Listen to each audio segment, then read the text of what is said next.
right, you're set to go. Great. So my name is Dave King. I'm a graduate of the program here. I came here last year. I am the job placement, one of the job placement directors for the program. How many of you here are not students? Oh wow. Okay, so we got a lot of people here. Great. Okay. So as I'm going through, I'll make sure that I address both students and non-students today. That way you guys understand what we're trying to say. Those people that just raised their hand, is everybody here familiar with GitHub? Yes, yes. Anybody not? Perfect. Okay, good. All right. You good? Perfect. Okay. So today we're going to cover, for GitHub, we're going to cover activity, photos, bio and title, repo or naming conventions, README files. We're going to cover final questions and then links. So we're going to go into activity. Why is the activity important? We're going to go into profile, photo, layout, etc.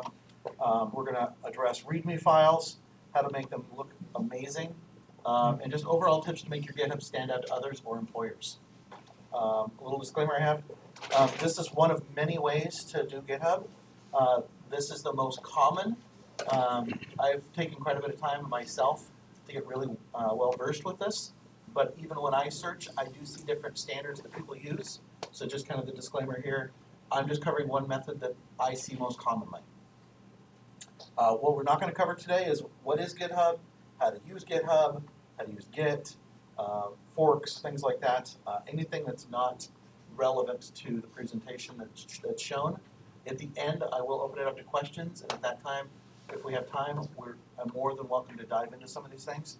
I am not 100% expert on GitHub, like all the ways to use it. I'm just showing you guys ways to shine it up. So we're going to dive into activity. So GitHub activity is defined by commits. A commit is an individual change to a file or set of files. So this can be as small as making a change to a README file or uploading recent changes to your code. So the commits are shown on a daily basis. The columns are days, and the rows are weeks. So for example, this is Sunday, Monday, Tuesday, Wednesday, Thursday, Friday, Saturday. And of course, there's your week 1, week 2, week 3, right?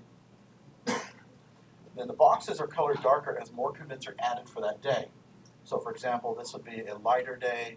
This would be a lot more activity. This would be moderate activity. This would be even more. So as you can tell by the darker days, right? So with that being said, it's advised to spread out your commits.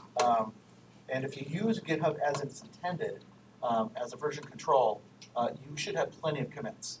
A lot of people I know use version control on a local side, but making sure you upload it to GitHub is going to enhance your activity so that when somebody views how often you're writing code or uploading code, it's very, very clear how often of a developer you are. So seeing somebody's GitHub that has this kind of activity, it's very obvious that they're a very strong developer and that they're frequently using a version control system. So why is activity so important? So of course your activity shows your usage of your GitHub. It's an indicator of how active a developer you are. It's also one of the first things a hiring manager is going to look at when they're looking at your page. Posting comments is posting commits is a good habit to form now, as I mentioned before. This allows you to demonstrate you've already learned a VCS habit. Most job applications, most job requisitions, when you're looking at them, will require some sort of version control. They'll say Git or VCS, and being able to reflect back on your activity to an employer and saying, yes, I understand it really well. I'm very active on my GitHub. And they can look at that and see that you've already built that habit. But not having that can do a lot of damage, as we're going to go into here in the future. So the next 3 slides, oops, I went too far here. The next 3 slides, I want you to look at these as though you're an employer looking at a candidate. So just kind of think of it this way. So the first one, when you look at this, what's the first thing you see? So when we look down here, we see no color at all. So as an employer, we might think, well, maybe this person has a GitHub, or maybe they don't know how to use it, or maybe they're not serious about really being a developer.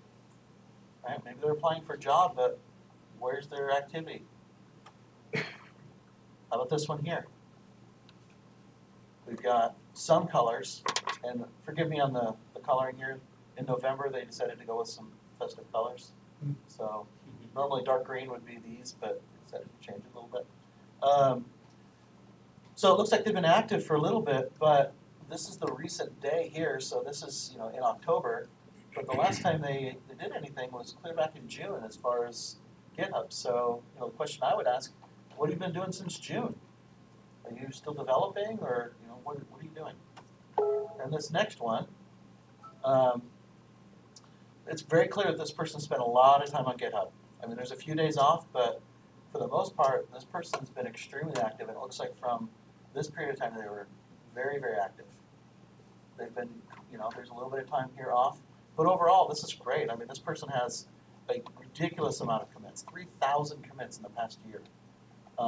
And it's a good sign for a potential employer that this person's an active developer and wants to continue to develop. So by looking at this, you can tell the importance of having a good activity. Okay. So some closing thoughts on activity. So your activity is an extension of how often you are coding and using a VCS. Job placement department recommends that you should do a minimum of 3 commits per week, and not all on the same day. It's better to have a few light greens sprinkled across than to have one big dark day and doing that, say, like once every 2 weeks, just dumping it all your commits on one day. Sprinkling it over several weeks just shows that you're developing on a regular basis. As I mentioned before, keeping your activity high will help reinforce it as a habit. And if you, with our program, if you started early in our program and you continue to do it as you're going through the program, by the time you enter our job placement department, our job placement in our program, you'll have a nice long history of your commits already in your GitHub. And the other thing is, everybody here, if you haven't been doing this already, it's not too late to get started. Even if you did it now and started looking for work or are looking for work, in a 2 to 3 week span, it can show that, hey, I didn't realize the importance of it. I'm using it now. And you can start building that habit now. Also, the other nice thing about, did I go too far? I went too far. Having low or non-existent activity can have a potentially negative impact. So one little trick, if you already have GitHub and you have repos, editing your README files does show up as activity. Just use this trick sparingly, because if you just go through and edit all your README files in one day, you'll get a whole bunch of activity, which is great, but there's a log it keeps of what you've made modifications on. And if that's all you've been doing is modifying your READMEs, it's not going to show up when somebody's looking through it as you've been writing code. But this is a great way, as you're writing code, updating your READMEs, it's just going to continue to add more commits and fill in more of that green for you. So profile photo. So a good photo with a friendly smile can help employers or others make a connection to you. It doesn't need to be a professional photo like your LinkedIn should be. It's not even required, but it's considered good practice. When I look through a lot of our students here at the program, when I look through their GitHubs, typically there's a photo, every now and then there's a not. I've seen crazy things of pictures or cartoons and things like that. Just remember, if you're looking for work and that's important to you, to just make it a picture that captures your personality but doesn't use anything crude, offensive, or in bad taste. So this is an example that I found I was searching for bad or horrible GitHubs, and when I went through, this was just the one that caught my eye. And it's funny, and I get that, but at the same time, don't have fun and ruin your professional image by putting up something like this. I mean, he could have just closed his mouth and smiled, and it probably would have been just fine. But don't highlight your flaws.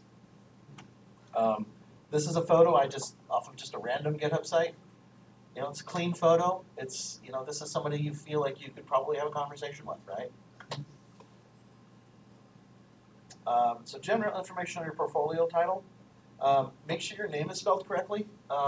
This is funny, but a lot of people, when they sign up their GitHub, they don't even think about checking spelling. And I've seen some names, and I'm like, I know that this person's name can't be spelled this way. Like, My name's David, and I've seen DAVD.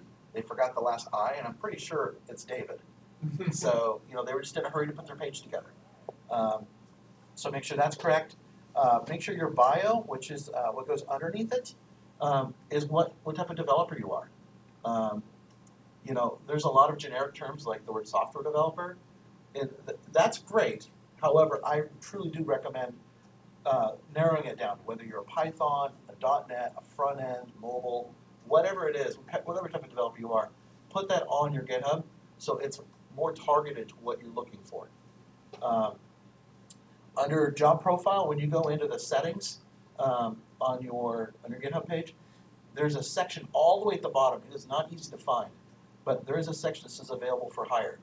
This allows recruiters and other people to search for GitHub profiles that match the criteria they're looking for.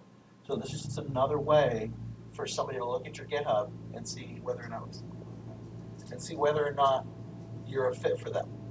So if you've taken the time to update your GitHub and you're committing to it, this is just another way for people to find you. And if you haven't already, make sure GitHub is a custom username on the account page. Make sure it's short and keep it professional. This link will go on your resume if that's what you're using it for. So don't use a name like Flashy Gizmo 28 or something like that. Make it something professional but yet creative. So we're going to go to repo naming. So GitHub refers to a repository, or a repo for short, as a digital directory or storage space where you can access your projects, its files, and all the versions of the files that Git saves. So this name should be readable and created in a manner that's consistent with what the project's about. So we'll go to more detail here. So although you cannot use white space between the words, you can use the following. So you can use a dash, an underscore, or a period. The most common way is a hyphen.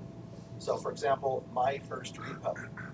Now, when you're creating a repo, if you use spaces, the system will automatically put the hyphens in for you. So if you were to type my space first space repo, when it finishes it, it'll actually include these hyphens automatically. So here's an example of a poorly named repo.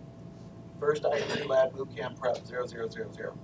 So to me, when I'm reading it, this triple zeros is a dead giveaway that the time wasn't taken to rename this file, or it was copied, or it was forked from somewhere else, and you're really not taking the time to update your GitHub and make it presentable to others. So if I was to redo it, I would just basically remove the zeros, or rename it to Lab 1 IDE Bootcamp Prep, or something similar to that. This just shows you taking the time to rename it. So another thing I mentioned to a lot of people is think of your GitHub as chapters in a book. So all your repos are chapters. So when somebody opens up one of your repos, they're going to see the code you wrote. That's the body of that chapter, right? So before I dive into README, are we doing good? Anybody have any questions so far? That's just a lot of information I'm throwing out there. Okay. So README files are one of the most important parts of a good repository. The README file is necessary for others because it can tell people the name of the project overview, like what is this project about? How do you configure or install it? Is there copyright or licensing information? Is there any bugs with this? Troubleshooting, so maybe you have a special way or this needs to be, so maybe you're writing a Python project and you're doing it in 2.7. Well, you may want to say, hey, by the way, this is written for Python 2.0. If you're using 3.0, it's not going to work, right? Credits or acknowledgements. Maybe someone helped you write this, and you want to make sure that they get credit for it. And a change log. I love the change log. This is something I personally can get better at. It's a great way to show version numbers or what's changed between each version. And not spending time on your README file can really hurt your profile. Can I ask you a question? Yes. When you're putting in like dev dependencies and stuff like that, how common is it can you just kind of copy your dependencies out of your JSON file and just put it in there, or is it more conventional to turn it into like a?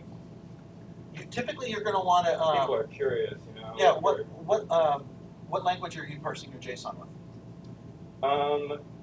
Well, JavaScript, right? So you put your JavaScript code on there. One thing you want to be careful of, and I know this is going to just go a little high level here.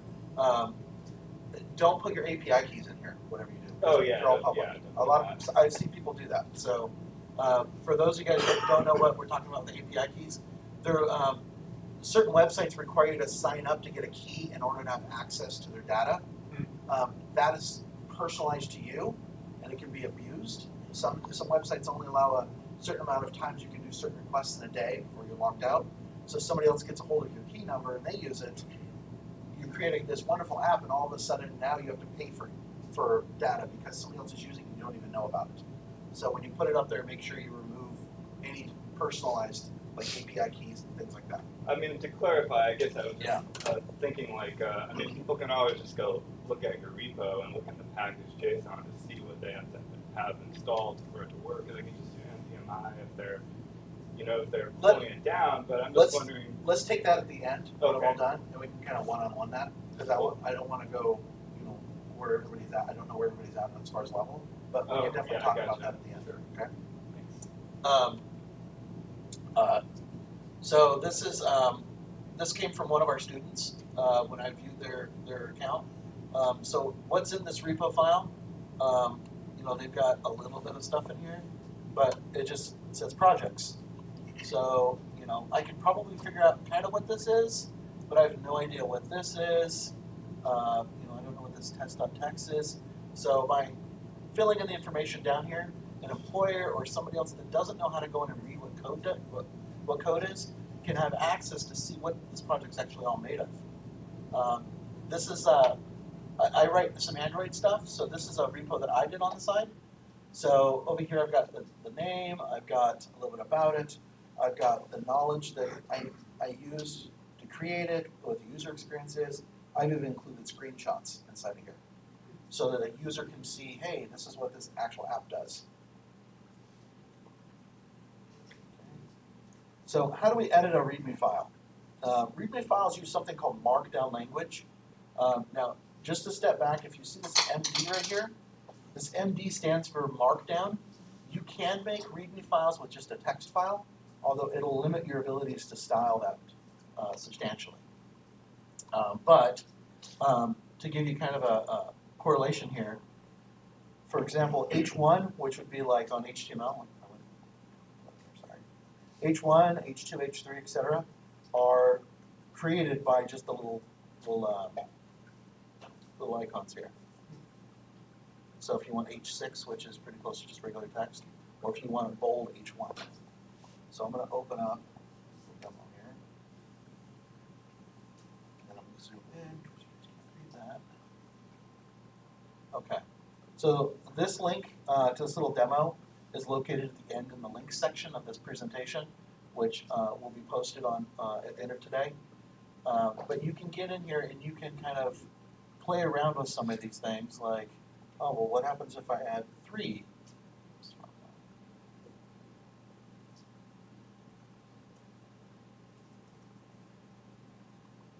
So if we're watching right here, this will change live. So now it's an italicized. Or if I just drop it down to 1,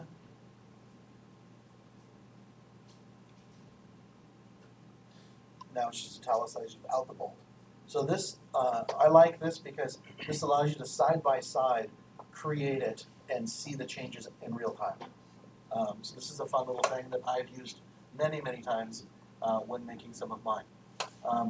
There is also a website at the end of this presentation as well.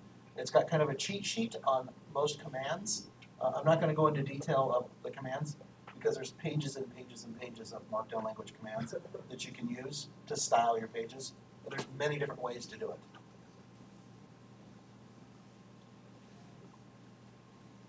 I'm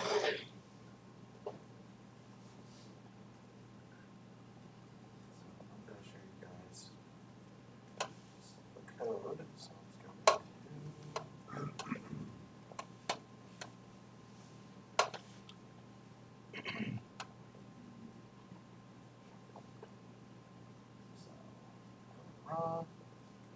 So what I showed you guys earlier, this is this is the markdown language for it.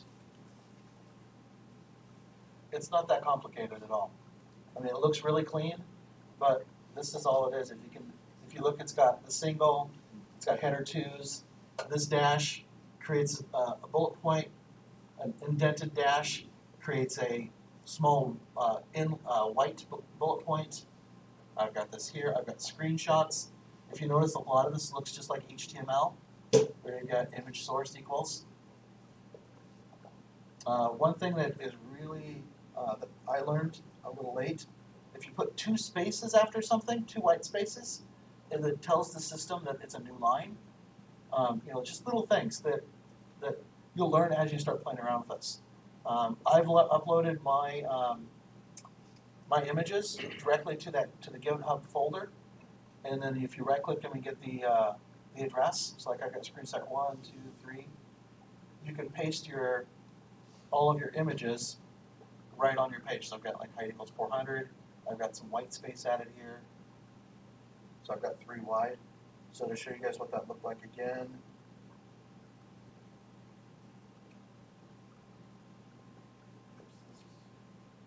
This is a different one, but this is a different one. But so here's all your images.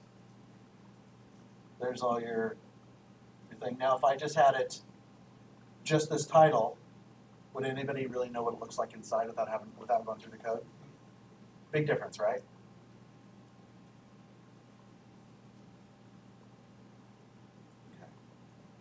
Okay. So some things to avoid when making README files. Avoid, the big one is avoid direct copy and paste of content without adding a heading, line breaks, etc. to style it up. I say this because if you go onto somebody else's GitHub and they're like, oh, hey, this is some great code, you just copy and paste it in there, or if you fork it from somewhere else and they didn't take time to do it, it's just going to make yours look messy, just as bad as theirs was. I definitely do not recommend plagiarism. So somebody else has a wonderful one, don't steal it and just say that it's yours. However, I do think it's okay to use it as a template and to work off of, but make sure you style it to you. Don't change just like 5 words and call it yours. Someone else took the time to put it together. You should take the time to understand it and style it the way, to suit you. I know it goes to say, but don't use offensive language or slang words your reader might not understand. In software development, we have a whole bunch of acronyms. Someone else that's reading this, maybe a recruiter or HR person, may not know what those mean. So a lot of times I suggest, you can do that and then maybe in captions say what it actually is. Or, if it doesn't matter, you can just do it. This is just a suggestion. Avoid grammar errors. I use Grammarly because I use Google Chrome. Helps me avoid basic grammar errors. However, this is a very common one that I see. Improper capitalizations. It's someone won't do it all typefaced, like in all caps, but they'll have like the first letter caps, like this is my demo project for whatever, and it's all first letter capitalizations. Treat it just like a resume. Just write it out the way you normally would write anything else out. So there's many ways to make your GitHub look amazing. We looked at some basic suggestions on this today. The biggest thing I want you guys to take away is make sure whatever way you decide to go with, to make sure it stands out and leave a good impression of whoever goes to your site. And that's really about it, guys. You guys, any other questions? I know we're going to address yours one-on-one. But any questions for the group? Yes. Actually made like a hint. Just like anything else in your code base, test your README. So GitHub has a renderer that can be quirky sometimes, and like if you do edit the markdown in your IDE, you may have a preview mode or something like that. It looks great, but you push it up to GitHub and it doesn't. So treat that just like your code base and test it. So when you edit the README, kind of like what you're talking about here, there's preview of it, and then there's the edit file. I agree with you, sometimes the preview doesn't always go. A lot of times I'll push this, the changes, I'll push them through, and then I will refresh my screen live just to make sure it goes through just fine. because sometimes it will look good here, and then for some reason it doesn't look good on the other one, and I don't know why, but it does happen. So just take time to go through it. Good? Yeah. Anybody else got any questions or suggestions that might help the group here? Just real quick. Yeah. So one thing that can help with this, GitHub Flavor Markdown is what they use, which has a few additions to the base Markdown Okay. standard. You can find plugins for most IDEs for GitHub Flavor Markdown. Oh, that's great. Yeah. So, I'll have to look into that. That's great. One really popular thing I recommend everybody to do as well. I don't know what you're writing in, but if you're using like Visual Studio or Android Studio, take the time to get your version control set up to GitHub, because that way you can just push it right from the software right there. It makes it super easy to get your commits and get all your information set up very quickly, as opposed to having to use a standalone like Git or something like that.